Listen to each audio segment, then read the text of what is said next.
Serunuwara police பிரிவில் உள்ள மஹிந்தபுர பகுதியில் உள்ள வீதியில் வைத்து யானை தாக்கி ஒருவர் உயிரிழந்துள்ளார். சம்பவத்தில் உயிரிழந்தவர் 56 வயதான கிப்ஸ்ரீ விஜய் பிரியந்த என தெரிய வருகின்றது.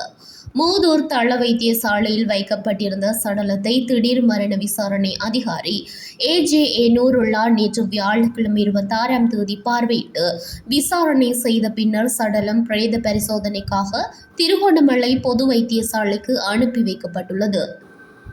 சம்பவம் குறித்து மேலும் தெரிய வருவதாவது, யானை தாக்குதலுக்கு உள்ளான நபர் எரிபொருள் எடுப்பதற்காக மோட்டார் சைக்கிளில் கடந்த 25ஆம் தேதி இரவு 10 மணி அளவில் சென்றபோது வீதியில் நின்ற யானை அவரை அவ்விடத்தில் வைத்து தாக்கியுள்ளது.